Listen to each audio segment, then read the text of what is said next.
Ce que je rencontre souvent, c'est le travail doit être dur. Travail et plaisir sont complètement antagonistes, ne peuvent pas coexister. Si j'ai du plaisir dans le travail, c'est pas du travail. Et donc je vais me reposer encore moins. Ce que j'ai pu rencontrer aussi dans le travail, c'est l'absence de limite. Si j'aime ce que je fais, ou même si j'aime pas ce que je fais, mais une fois que je suis dedans, je peux plus m'arrêter et je vais jusqu'à l'épuisement. Et ce que je vois aussi beaucoup, c'est le travail me stresse, et du coup, je me rends compte que je me dissocie quand je me mets à travailler.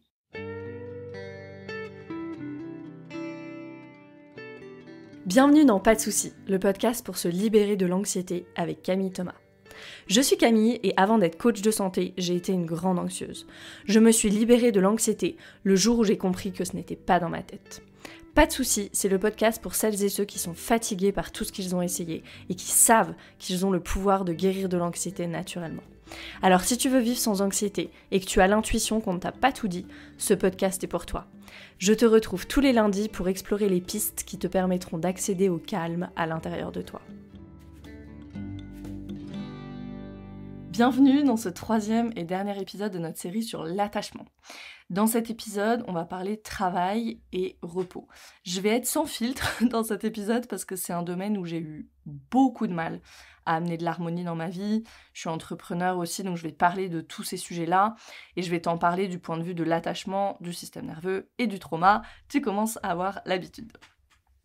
Pour commencer, je vais te rapporter ce que je rencontre souvent en coaching avec mes clientes, avec mes clients, sur le sujet du repos et sur le sujet du travail. Alors sur le sujet du repos, ce que je rencontre souvent, c'est la culpabilité à se reposer. Je me sens coupable et ou la croyance que le repos c'est une perte de temps. Il peut y avoir aussi le fait de vivre le repos comme un échec. Je suis un échec, je devrais être capable de go toute la journée et en fait je dois me reposer, donc ça veut dire que je suis un échec. Ou il y a je me repose mais pour être plus productive. Donc en fait je me repose pas pour moi ou pour me régénérer, mais pour être plus productive et pouvoir repartir de plus belle. Ça c'est ce que je rencontre souvent sur le repos, la difficulté à se reposer. Et puis sur le travail, ce que je rencontre souvent, c'est le travail doit être dur. Travail et plaisir sont complètement antagonistes, ne peuvent pas coexister. Si j'ai du plaisir dans le travail, c'est pas du travail. Et donc je vais me reposer encore moins. Ce que j'ai pu rencontrer aussi dans le travail, c'est l'absence de limite. Si j'aime ce que je fais, ou même si j'aime pas ce que je fais, mais une fois que je suis dedans, je peux plus m'arrêter et je vais jusqu'à l'épuisement. Et on va voir pourquoi ça. Et ce que je vois aussi beaucoup, c'est le travail me stresse, et du coup, je me rends compte que je me dissocie quand je me mets à travailler. Quand je me mets à travailler, faut que ça aille vite, je mets le mode rouleau compresseur en marche, je sens plus mon corps, je sens que je respire plus pendant 2-3 minutes, le sympathique a complètement pris le relais, et en fait, je suis dissociée à partir du moment où je commence à travailler. Et ça, c'est pas super agréable, et ça a un gros impact sur la physiologie parce qu'on est juste 10 fois plus fatigué. Donc je vais d'abord parler ici de l'attachement en lien avec le travail et je vais distinguer l'attachement dans le travail et avec le travail. Parce que pour moi c'est un peu différent, où il y a des choses différentes qui peuvent se jouer si t'es plutôt entrepreneur ou employé. Peut-être que t'as d'ailleurs les deux activités, je vais parler des deux. Il y a des choses dont je vais parler pour une personne qui est plutôt employée et qui s'applique complètement quand on est entrepreneur et inversement. Donc écoute tout l'épisode, mais voilà, je distingue ici l'attachement dans le travail, donc l'impact de notre style d'attachement sur le lieu de travail et l'attachement avec mon travail. Donc je vais commencer avec dans le travail, l'attachement sur le lieu de travail, en lien avec les autres, en lien avec les tâches que j'ai à faire. Si tu as un style d'attachement plutôt anxieux, tu rencontres peut-être une ou plusieurs de ces problématiques. La première problématique, c'est que peut-être tu as du mal à te concentrer, ou qu'en tout cas, ton attention elle est détournée hyper facilement dès que tu perçois une menace. Puisqu'un style d'attachement qui est pas sécure, c'est le résultat du trauma, la neuroception est erronée, et donc la menace est partout. La neuroception, on se souvient, c'est cette fonction de détecteur de menace de notre système nerveux qui capte en permanence notre environnement, et ça on le fait pas de façon consciente. Et donc si j'ai une neuroception erronée, on parle aussi d'une neuroception de danger, tu as très certainement un biais négatif. Par exemple, tu reçois l'email d'un client et c'est forcément pour se plaindre. Ou ton boss ne t'envoie pas l'accusé de réception du mail et ça veut dire qu'il est déjà en train de chercher à te remplacer. Etc., etc. Tout est une menace en fait. tu vois 3 collègues ensemble à la pause café, c'est forcément qu'ils parlent de toi. Tu as compris le mécanisme. La deuxième problématique, ça peut être que ça peut être très difficile de fixer tes limites. Pourquoi ? Parce que juste l'idée de dire non, et en plus quand il y a de la hiérarchie, c'est encore plus difficile, l'idée de dire non te terrifie. Et même peut-être qu'il n'y a pas besoin de hiérarchie, peut-être que c'est même dès qu'un collègue demande un service, etc., c'est oui, c'est oui, c'est oui, et le non est très difficile. Ça, j'en parlais beaucoup à ma sœur qui travaille dans une grosse boîte à Paris, qui parfois finit à 20h, c'est arrivé 23h parfois même, qui au début répondait aux mails le week-end. Et ça, c'est pas ok. C'est notre société qui nous fait croire que c'est ok. Ici, je vais vraiment être opinionnée, mais c'est pas grave. Moi, je suis entrepreneur, je l'ai toujours été, donc je travaille pour moi, donc c'est bien différent et on va voir que ça amène son lot de challenge aussi, surtout en lien avec l'attachement avec le travail. Mais il n'y a aucune bonne raison qui justifie que je travaille plus que de raison et que je sois sans cesse en train de dépasser les capacités de ma physiologie. Il n'y a aucune raison valable qui passe avant ta santé physique ou mentale. Et on est dans une société qui nous assène le contraire, de tous les côtés. Je te conseille vraiment sur ce sujet le livre de Gabor Maté, The Myth of Normal. Il n'est pas traduit en français qu'en anglais malheureusement, mais c'est un livre qui décrit très très bien tout ça. Donc fixer ses limites au travail, ça peut être difficile ou challengeant en tout cas pour la personne qui a plutôt un attachement anxieux. D'un point de vue du système nerveux, du trauma, ce qui se joue ici, souvent c'est la réponse de phoning. Je ferai un épisode de podcast sur les 5 réponses de survie parce que sinon celui-là va durer 3 heures. Maintenant, les personnes qui présentent plutôt un attachement évitant, une tendance évitante, ça va être les personnes qui vont faire cavalier seul au travail. Et ça a du sens parce que la connexion avec les autres, elle est dangereuse pour les personnes qui ont une tendance évitante.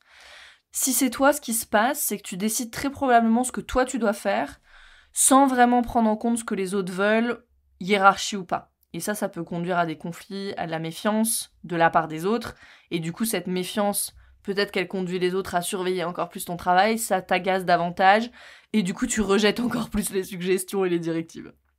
Je connais ça très bien, moi, parce que mon mari, il a tendance à être comme ça. Et je lui fais régulièrement gentiment remarquer.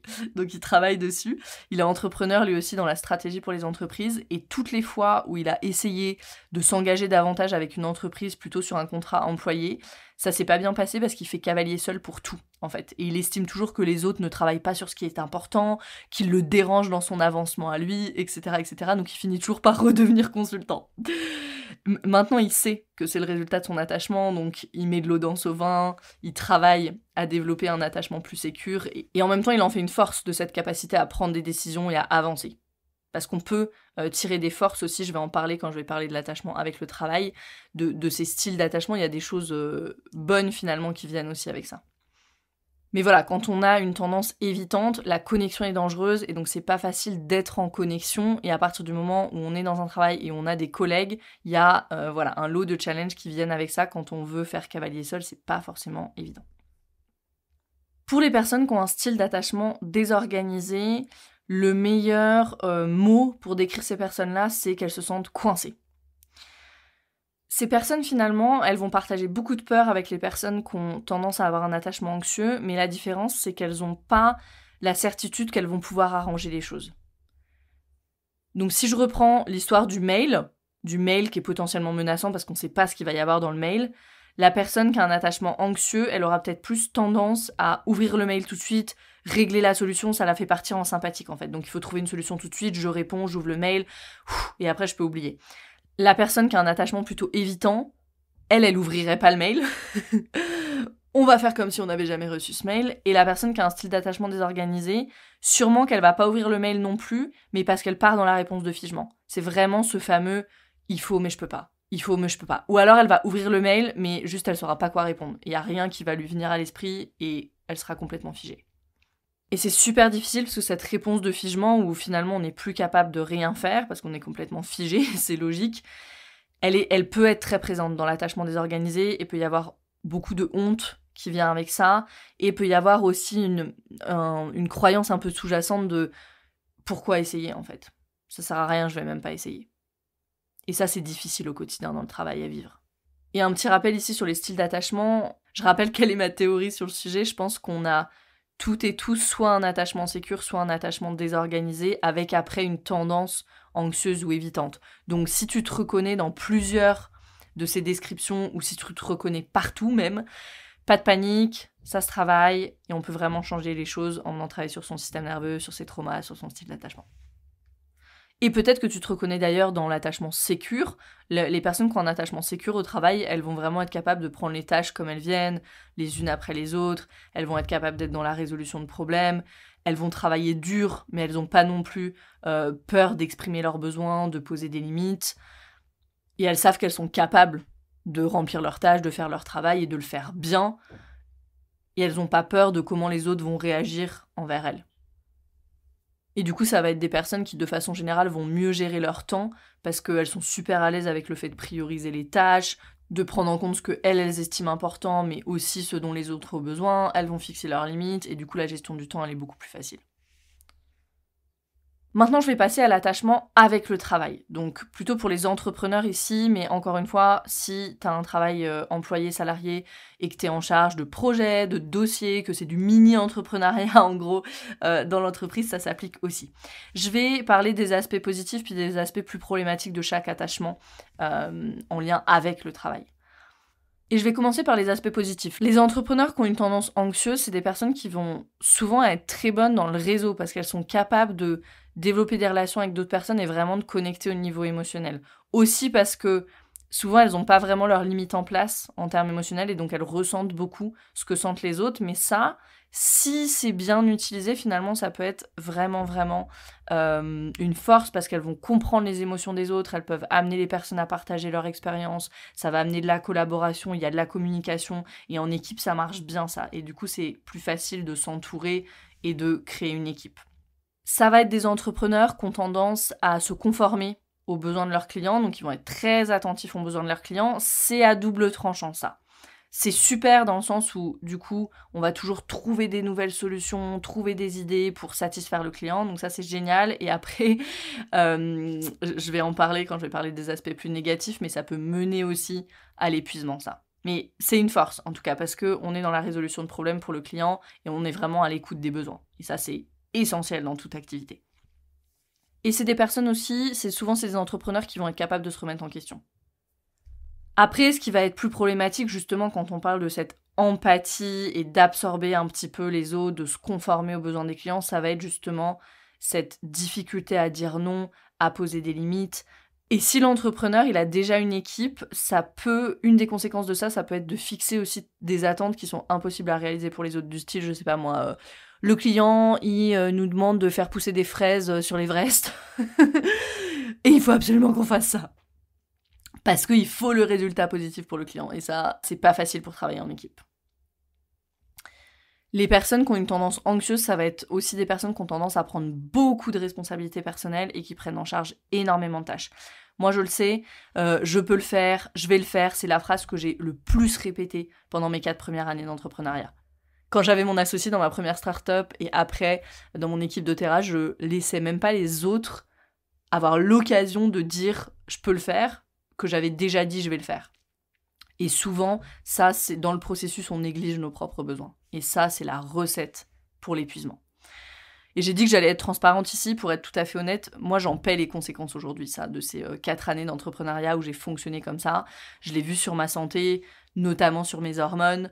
Ces derniers mois, je sentais que je ressentais de plus en plus mes cycles, que le syndrome prémenstruel revenait un peu, et ça m'a mis la puce à l'oreille, parce que j'ai déjà vécu ça.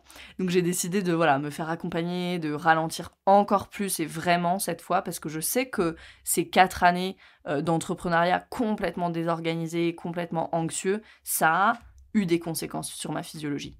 Et honnêtement, pour moi, c'est un challenge encore aujourd'hui de ralentir. Et ça, c'est quand on a un attachement anxieux avec son travail. Et je pense que plus vite on en prend conscience, plus vite on peut corriger le tir. Et pendant hyper longtemps, moi, j'avais l'impression que si je lâchais pendant 2 jours, tout le business allait s'écrouler. Si je lâchais pendant un week-end, que j'ouvrais pas mon ordinateur un week-end, tout allait s'écrouler. Je me souviens que j'habitais encore à Paris et que quand je partais à Paris, même chez une amie, prendre le café, je partais pour 2-3 heures, je ne partais jamais sans mon ordinateur portable. C'était le au cas où, tout le temps.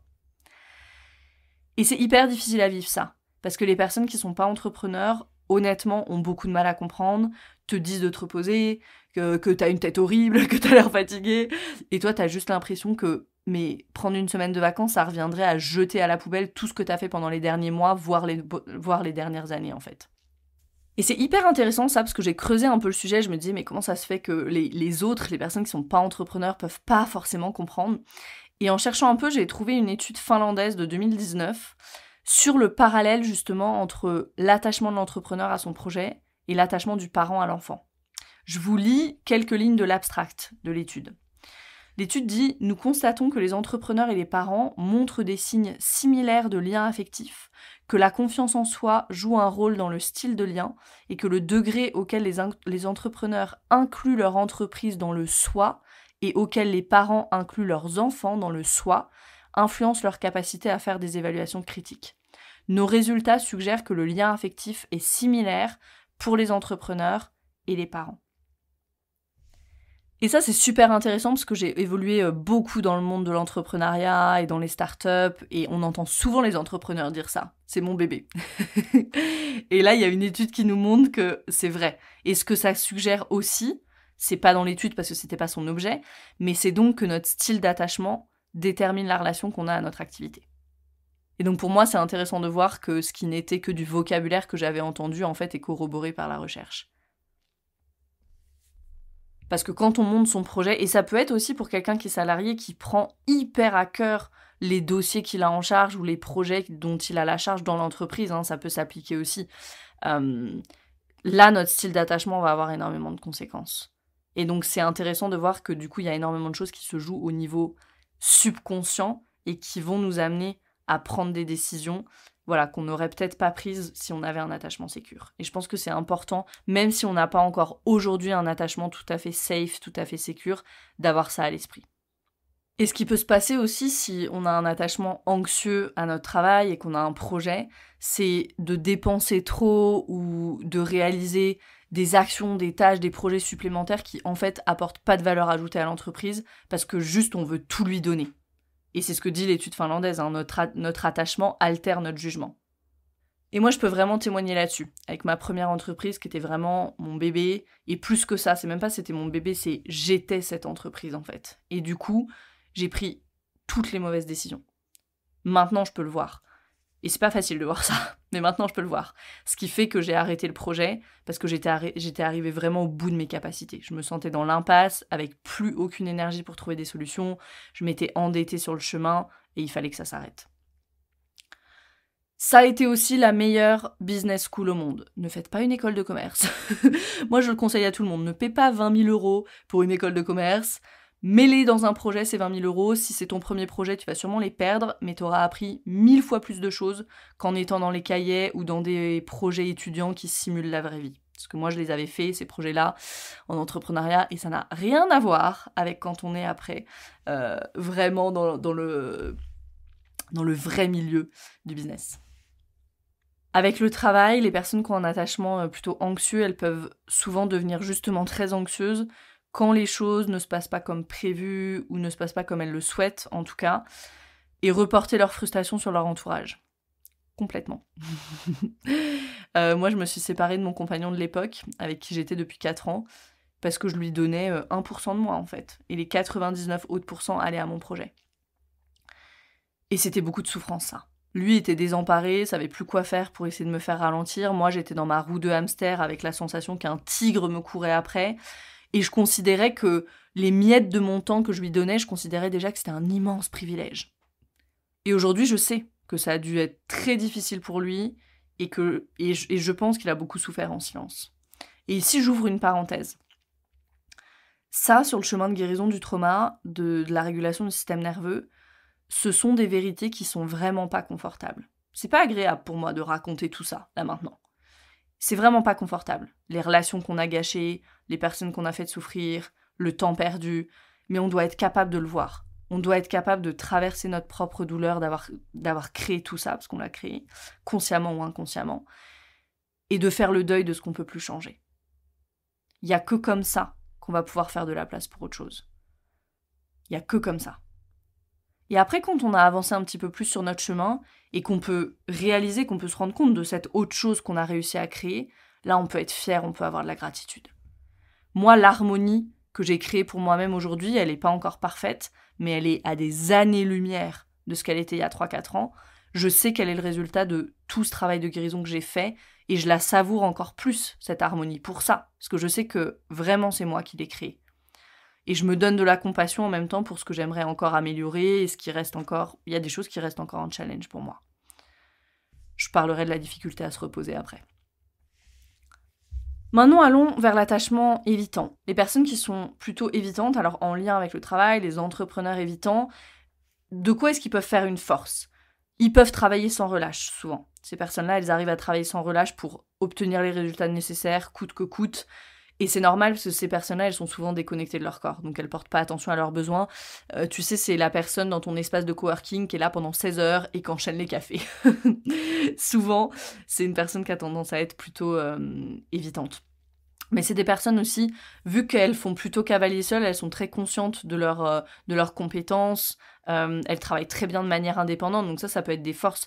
Elles vont être très logiques, elles vont utiliser des données, des choix stratégiques pour rationaliser les décisions, et c'est normal parce que les personnes à tendance évitante, elles opèrent plutôt depuis le cerveau gauche, donc la relation avec les émotions, c'est plutôt une répression. Elles tendent plutôt à réprimer leurs émotions qu'à les écouter, et donc pour elles, c'est pas leur intuition, mais c'est plutôt les chiffres, des recommandations stratégiques qui vont guider leurs décisions. Et il y a des avantages à ça dans le business. Après, bien sûr, ce qui peut être difficile, c'est quand on arrive à ce stade de l'entrepreneuriat ou à ce stade du projet où on a besoin de s'entourer. Et là, c'est difficile. Pourquoi ? Parce que la personne évitante, elle va valoriser plutôt ses propres opinions, ses propres pensées, sa propre vision, plutôt que les idées des autres, par exemple. C'est ce que je disais tout à l'heure avec mon mari. Elles peuvent être très critiques des autres aussi, donc ça peut être pas forcément facile de s'entourer. Moi, j'avais ça, hein. Clairement, au début, j'aurais voulu cloner une Camille. Et j'ai beaucoup travaillé là-dessus pour pouvoir déléguer. Et c'est encore work in progress pour moi, ça. Ce qui est challengeant pour l'entrepreneur plutôt évitant, c'est vraiment tout ce domaine des relations. C'est pour ça qu'il a du mal à déléguer, parce que la confiance est difficile et c'est normal, hein, la connexion est dangereuse, encore une fois. Et les personnes, du coup, avec qui on travaille, si on est entrepreneur, elles peuvent avoir l'impression de ne pas être assez valorisées, appréciées ou soutenues, parce que l'entrepreneur évitant, en fait, il voit pas la nécessité d'entretenir des relations au-delà de ce qui est strictement nécessaire pour le business. Et c'est normal parce que lui, il se sent pas safe dans les relations. Donc, il va pas aller boire un café après le travail, faire du team building, du machin, du truc. C'est pas du tout quelque chose qui est safe pour lui ou pour elle. Et je vais partager mon expérience personnelle ici. C'est hyper intéressant, ça, ce sujet des relations. Quand j'ai lancé mon activité de coaching de santé et j'ai lancé mon activité d'Otera en même temps. Donc, dans le coaching, j'avais des clients. Et avec doTERRA, j'ai rapidement eu des partenaires business, donc d'autres femmes qui se sont lancées avec moi dans l'activité. Et maintenant, avec ce que je sais sur l'attachement, je vois qu'avec mes clients, j'étais plutôt anxieuse à répondre à toutes leurs attentes, à poser aucune limite, à répondre de jour comme de nuit. Et avec mes business partners doTERRA, c'était très différent, j'étais beaucoup plus dans l'évitant. En mode, si elles le veulent vraiment, elles doivent se débrouiller toutes seules. Je pense qu'elles se sentaient vraiment pas soutenues. Je célébrais pas leurs petites avancées parce que pour moi, c'était pas ce grand truc qui en aurait valu la peine. Et j'avais pas envie de passer plus de temps avec elles que nécessaire. Et je peux voir ça maintenant, en fait. Et il y a tellement de moments où j'étais fatiguée, j'étais frustrée à cause de ça. Je m'étends un peu ici et je partage vraiment mon expérience le plus possible sans filtre parce que je pense que c'est vraiment important d'entendre ça. Je sais qu'il y a beaucoup d'entrepreneurs qui m'écoutent. Et aujourd'hui, oui, j'ai un compte Instagram avec du contenu de qualité, j'ai un nombre d'abonnés qui augmente régulièrement, j'ai des personnes sur ma liste d'attente. Mais ça n'a pas toujours été comme ça. Et avant ça, il y a eu 4 ans d'entrepreneuriat qui ont été des montagnes russes. Et franchement, c'est peu de le dire. C'est peu de le dire. Et je le disais, j'en paye les conséquences sur ma physiologie aujourd'hui. Et d'ailleurs, mon activité, elle a commencé vraiment à décoller quand j'ai commencé à travailler avec les parties de moi, quand j'ai commencé à travailler sur mon système nerveux, à développer un attachement sécure. Et je pense que c'est pas un hasard. C'est pas un hasard. Ça fait 30 minutes que je parle des conséquences d'un attachement qui n'est pas sécure sur mon activité, donc clairement, ça a un lien. Et je dis pas ça pour décourager qui que ce soit, mais au contraire pour t'encourager à continuer. Pour rappeler que le overnight success, ça n'existe pas, le succès en une nuit. Et ça, on le rappellera jamais assez. Jamais assez, parce que je sais qu'il y a des moments de découragement quand on est entrepreneur. Et ce que j'aimerais t'encourager aussi, c'est vraiment à travailler sur ton système nerveux. Parce qu'une fois que tu as ça en place, que tu as un attachement plus sécure et un système nerveux, peut-être qui n'est pas complètement régulé, mais avec qui tu peux travailler beaucoup plus, qui est beaucoup plus souple, quand tu as ça en place, les choses, elles sont tellement plus fluides, tellement plus faciles. Et mon troisième rappel, c'est que t'es pas seul. Vraiment, vraiment, tu n'es pas seul. J'en viens à l'attachement désorganisé, plutôt dans l'entrepreneuriat.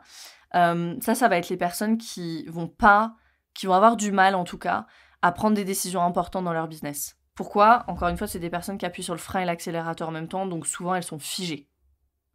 Et ça peut entraîner l'absence de réponse. Si tu as une équipe qui attend ta réponse et tu peux pas prendre la décision, c'est compliqué. Ça peut être des retards dans des délais, ça peut être frustrant pour les personnes qui bossent avec toi. Ça peut être un peu difficile. Les personnes qui ont tendance à être désorganisées, ça va être des entrepreneurs qui sont souvent hyper critiques envers eux-mêmes. C'est pas cette remise en question constructive, c'est vraiment hyper critique envers eux-mêmes, le syndrome de l'imposteur, 200%, qui se sentent en décalage, inadéquate par rapport aux autres et qui vont vraiment avoir du mal à ramener cette confiance en eux. C'est l'entrepreneur qui veut se lancer mais qui veut surtout pas se lancer sur les réseaux sociaux parce que oh my god, comment est-ce que les autres vont me percevoir ? Donc ça c'est vers l'extérieur et vers l'intérieur si t'as des associés ou que tu travailles en lien avec des personnes. Et ça peut être difficile aussi si t'es entrepreneur parce que les personnes avec qui tu travailles finalement elles savent jamais vraiment à quoi s'attendre. Et c'est normal, parce que pour le désorganiser, c'est « je veux la connexion, mais ne t'approche pas trop ». Moi, j'ai vécu ça de l'autre côté. Là, j'avais travaillé dans une start-up parisienne branchée, je ne vais pas la nommer, au début de mon chemin entrepreneurial, parce que je voulais apprendre. Et le fondateur, il était comme ça, complètement désorganisé. Donc, il a organisé ce petit déjeuner là du lundi, tout le monde se retrouvait, c'était génial, mais tous les autres jours de la semaine, il disait pas bonjour. Il venait te voir, hyper sympa, et puis la seconde d'après, il t'ignorait complètement. Et ça, c'est hyper, hyper difficile. Et d'ailleurs, moi, je suis partie au bout d'un mois avec une autre fille parce que je n'en pouvais plus. Donc voilà pour un panorama, alors loin d'être exhaustif, mais de comment notre style d'attachement influe sur notre travail, au travail et avec notre travail, sur notre relation au travail. Maintenant, j'aimerais parler de la relation au repos, parce que je sais qu'il y a beaucoup de femmes qui m'écoutent et qu'on n'est pas forcément les meilleures quand il s'agit de prendre du temps pour nous, de nous reposer, surtout quand il y a beaucoup de travail ou qu'on est entrepreneur. Et il y a une étude que j'aimerais citer ici qui est hyper intéressante, c'est une étude australienne sur le lien entre l'entrepreneuriat et l'attachement, et ils ont trouvé un effet de genre.